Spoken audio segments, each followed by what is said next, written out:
All right, let's get right into it. I want you to picture this. It's January 1807, deep in the heart of a brutal Polish winter. Napoleon Bonaparte, the guy who seems to be the undisputed master of Europe, is hunting the Russian army. But this wasn't going to be another shiny, masterful victory like Austerlitz. No, this was going to be something else entirely. Something way, way more brutal. I mean, you have to understand, after the incredible wins at Ulm, Austerlitz, and Jena, Napoleon's Grande Armée looked absolutely unstoppable. They'd marched across Europe like it was nothing. But this campaign in Poland, it was a whole different beast. The sunny fields of glory were gone. This was just a miserable slog through frozen mud and ice. It was a war against starvation, against the cold, and against a tough, stubborn enemy who just refused to know when they were beaten. So before we even get to the main event, we have the chase. Napoleon is absolutely determined to trap and just annihilate the Russian army, which is now being led by a crafty old general named Bennigsen. But see, Bennigsen has zero intention of playing Napoleon's game. And this is where it gets really interesting. It's this intense cat and mouse game. Bennigsen actually throws the first punch, a really bold move that totally catches the French off guard. Napoleon, being Napoleon, immediately sees an opportunity. He thinks, aha, I can trap his whole army, and plans this huge pincer movement. But Bennigsen is no fool. He sniffs out the trap and starts a desperate retreat. And that kicks off this crazy 5-day chase through blizzards and ice, just a constant running battle with the French nipping at their heels the whole way. So this all leads to the night right before the big show. The French advance guard finally corners the Russian rear guard in the little town of Eylau. And what happens next isn't some minor skirmish. We're talking about a savage, chaotic street fight that goes on deep into the frozen night, with guys fighting hand-to-hand in the town's cemetery. It's a shockingly violent opening act, costing 8,000 casualties combined, before the main battle is even started. It's a horrifying preview of what's to come. So, the next morning, February 8th, the sun comes up, Napoleon's in that cemetery, he pulls out his spyglass, and whoa, the view must have sent a shiver down his spine that had nothing to do with the cold. Bennigsen hadn't run away. He'd turned, and he was ready to fight. And just look at these numbers. The Russians have way more men, and they have a crushing number of cannons, almost 3 times as many. Napoleon is outnumbered and seriously outgunned. His entire plan now hangs by a thread, waiting for his best general, Marshal Davout, to show up and hit the Russian flank. The battle kicks off not with some heroic bugle call, but with this deafening roar. It's the biggest artillery duel the world has ever seen up to that point. Hundreds of Russian cannons are just hammering the French positions. Napoleon realizes, okay, I can't just sit here and get pounded into dust while I wait for Davout. I've got to do something to hold them in place. So he makes a truly fateful decision. He orders a frontal assault, straight into the teeth of that Russian line. And who gets this incredibly dangerous job? Marshal Augereau. He's a tough old soldier, been with Napoleon from the early days. But on this particular morning, the poor guy is so sick with fever that they literally have to tie him onto his horse so he doesn't fall off. Still, he does his duty and leads his 12,000 men forward, right as a freak, blinding blizzard sweeps over the battlefield, cutting visibility to practically zero. Oh, just about everything that could go wrong does go wrong. Blinded by the swirling snow, Augereau's entire corps gets completely lost. They start drifting way, way off course to the left, marching right into the open killing ground between the two armies.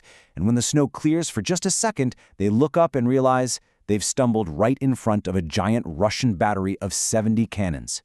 The Russian gunners don't even hesitate. They just open up with everything they have. They load canister shot, which basically turns their cannons into massive shotguns. The result? Carnage. Utter carnage. 5,000 men are just torn apart. Let that number sink in for a second.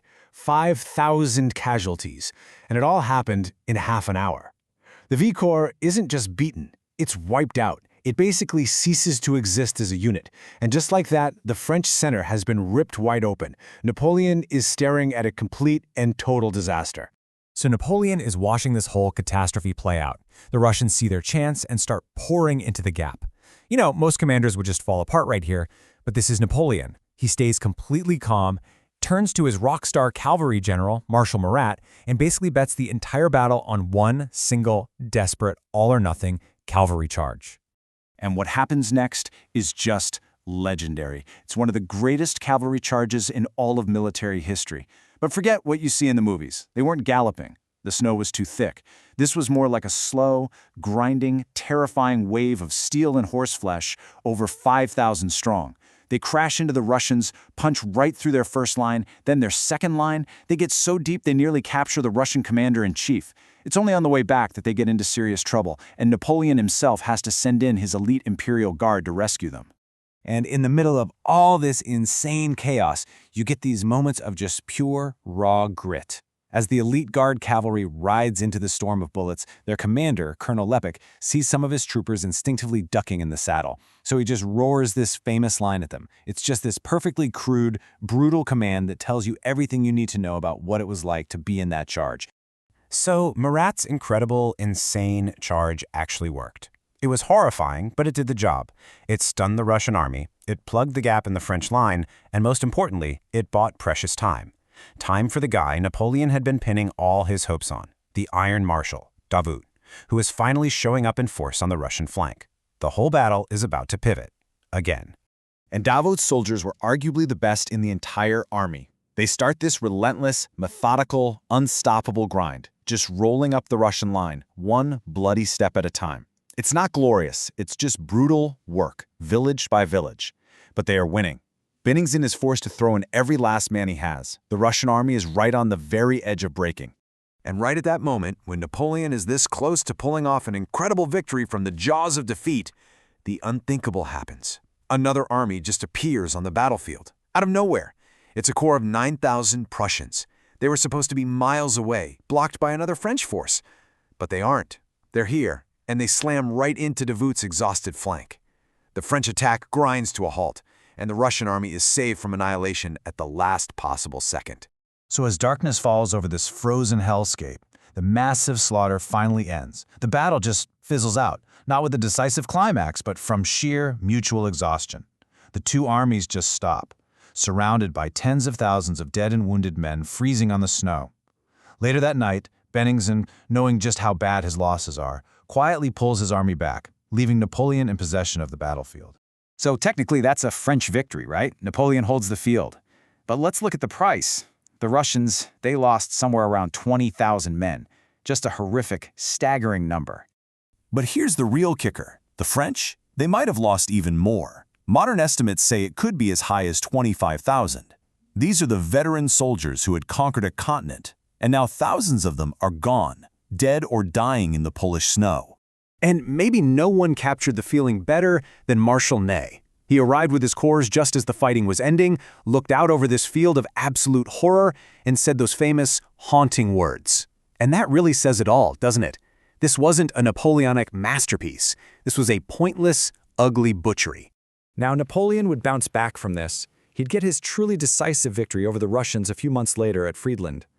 But something really broke at Eylau. The losses, especially of his best veteran troops and his irreplaceable cavalry, were a blow the Grande Armée never fully recovered from. That aura of invincibility they carried, it was shattered and buried in that blizzard. So, even though it was a victory in name only, it really forces you to ask a pretty profound question. Was this brutal, bloody stalemate the moment the tide really began to turn against the emperor?